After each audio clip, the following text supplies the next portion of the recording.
다시 읽는 고사성어 66번째 시간입니다. 이번 시간은 우리가 잘 아는 관포지교라는 고사성어를 한번 살펴보겠습니다. 우정과 관련된 얘기를 할 때는 반드시 나오는 그런 고사성어죠. 저도 어릴 때 학교 다닐 때 학교에서 선생님 설명을 들은 기억이 있습니다. 특히 관포지교는 별로 잊어버리지 않고 있는 그런 것입니다. 오늘 글자와 그리고 스토리를 한번 살펴보겠습니다.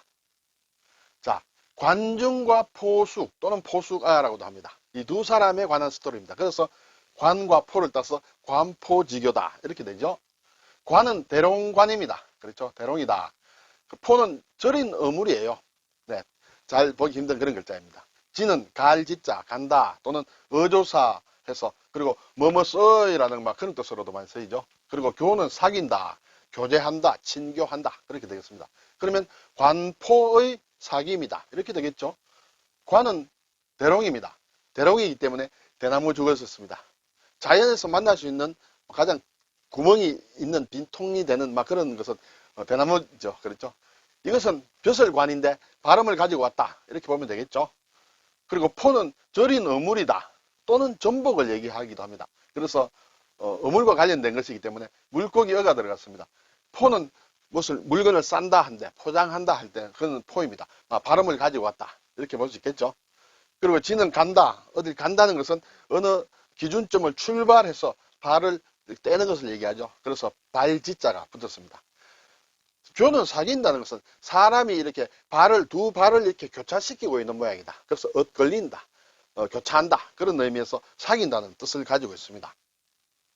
국어사전을 보니 간단합니다. 관중과 포수가의 사귀입니다. 그렇죠? 이것은 영원히 변치 않는 참된 우정을 말한다. 네, 관중과 포수가의 우정은 우리가 대략 압니다만 다시 한번 살펴볼까요? 출전은 사기에 나온다. 사기에 관한열전에 나온다. 여기 관은 관중이고 안은 안자, 안녕이라는 사람에 관한 열전이다. 이렇게 되겠습니다. 자, 관중과 포수가는 어릴 때부터 이렇게 친구 사이였어요. 제 나라의 사람들인데 장사를 좀 했는데, 자, 관중은 항상 장사를 하고 남은 이문을 많이 가져갑니다. 그것을 알면서도 포수가는 생각을 합니다. 아, 관중은 집이 가난하기 때문에 많이 가져가야 돼. 그리고 또 관중이 몇 번 벼슬길에 나아갔다가 금방 잘립니다. 그것을 보고도 관중을 비난하지 않습니다. 비웃지 않습니다. 아, 관중이 시대를 잘 못 만났다. 그리고 또 전쟁터에 나가서 도망을 옵니다.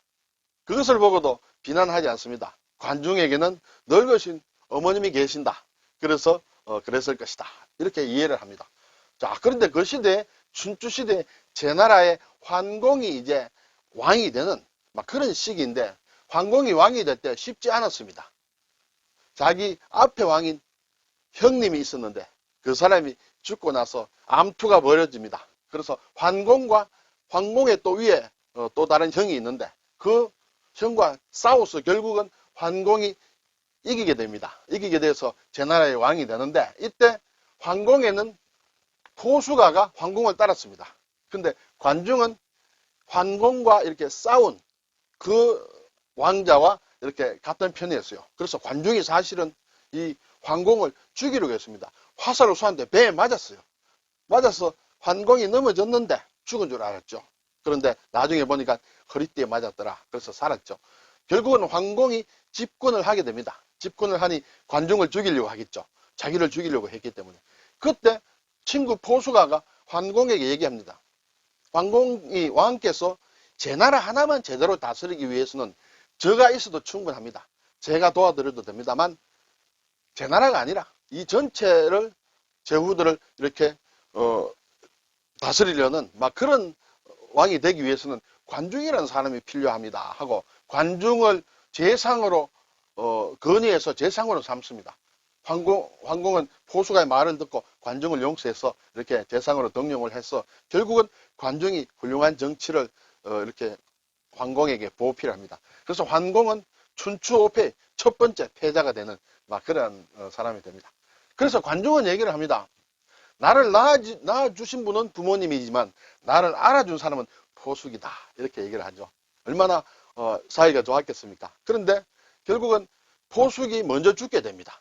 먼저 죽을 때 환공에게 얘기합니다. 나의 후계자로 포수가를 건의하는 것이 아닙니다. 다른 사람을 추천을 합니다.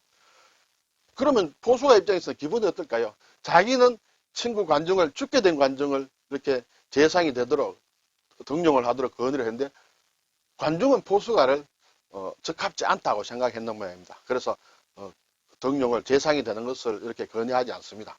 자, 어쨌든 그리고 이 관중에 대해서는 예를 들어서 제갈공명은 관중을 자기의 모범으로 삼았다. 예, 그리고 공자는 또 관중이 그릇이 좀 작다. 뭐 이러한 여러 가지 후대의 어떤 평가들이 있습니다.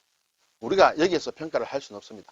평가를 하기 위해서는 아주 깊이 공부를 해야 되겠죠. 어쨌든 여러 가지 평가가 있다. 그렇지만 관중은 대단한 사람인 것은 틀림이 없는 것입니다. 자, 그러면 제 나라의 관공과 관중과 포수가 이 세 사람 중에 누가 가장 바람직하다 할까요? 본받을 만한 사람일까요? 평가를 받아야 될 만한 사람일까요? 관공은 자기를 죽이려는 관중을 이렇게 재상으로 등용을 했습니다. 포수가는 자기의 친구 관중을 오히려 더 받들어서 재상으로 삼도록 하고 자기는 그 밑에 있었습니다. 네. 그 대신에 관중은 이 두 사람의 어떤 희망을 다 담아서 아주 정치를 잘해서 황공을 춘추오패 패자로 이렇게 등극하게 했다. 자, 이 세 사람이 누가 가장 바람직할까? 포수가는 관중을 추천했지만 관중은 포수가를 추천하지 않았습니다. 왜 그랬을까요? 네, 이것은 우리가 앞으로 좀 더 자세히 공부하고 나서 낼 결론이다. 그리고 사람마다 좀 다르리라 생각이 됩니다. 자, 벼슬관에서 온 글자 중에 오늘 나오는 관 중에 대롱관이 있습니다. 네, 그래서 이 벼슬관은 관리라고 할 때 쓰는 것이죠. 네, 관과 리는 또 다릅니다. 관은 높은 벼슬, 리는 좀 하급 그 사람을 얘기를 합니다. 그리고 여기에 밥식자를 넣으면 객사관이 됩니다. 여관 할 때 쓰죠. 나무목을 넣으면 널관이 됩니다. 자, 여기 대나무를 붙인 대롱관은 관리한다. 무엇을 컨트롤하고 내가 관리한다. 그런 거 처리하는 것을 때 씁니다. 그리고 보관을 한다 할 때도 쓰고 혈관이다 할 때도 씁니다. 이렇게 되면 이 관자인지 낱말에 조금 헷갈리는 경우가 있습니다. 잘 생각을 해야 됩니다. 그리고 관악기라는 것은 피리 종류를 얘기하죠. 안에 구멍이 있는 그런 악기를 관악기라고 합니다. 그리고 관악기와 현악기는 줄을 매단 악기죠. 그것을 가지고 만든 악단이 관현악단이다. 이렇게 되겠습니다. 상당히 쓰임새가 많은 글자예요. 포는 오늘 절인 어물포 또는 전복을 뜻하는 그런 글자이기도 합니다만 이것은 이 살포에서 왔다. 상당히 많은 글자를 만듭니다. 제가 일부만 가져왔습니다. 싼다, 소포라든지 포장을 한다든지 그럴 때 쓰죠. 삼수를 붙이면 거품포입니다. 물거품이다. 그래서 수포라는 것은 물거품을 얘기합니다. 수포로 돌아갔다. 물거품이 되었다. 제방변, 손을 넣게 되면 안는다든 안을포, 포옹이다. 그렇죠? 그리고 육다루를 넣으면 태포다, 세포다. 이렇게 얘기를 합니다. 그래서 세포, 동포, 교포 할 때 쓰는 글자죠. 돌석자를 넣으면 돌쇠네, 포다, 대포. 네, 그렇게 됩니다. 절인 어물 포는 네, 물고기를 넣었죠. 그래서 포석정, 경주에 있는 포석정, 전복 모양으로 이렇게 좀 닮았죠. 그래서 이 포자를 쓴다. 이때 외에는 관포지교와 포석정 정도 외에는 별로 잘 쓰지 않는 그런 글자가 되겠습니다. 네, 오늘 관포지교에 대해서 한번 생각해 보았습니다. 제환공과 관중과 포수가 자 우리가 어떤 사람을 더 평가해 줄 것인가 하는 것은 개인마다 다르겠습니다만 한 번쯤 생각해 볼 만한 것이다. 이런 생각이 듭니다. 감사합니다.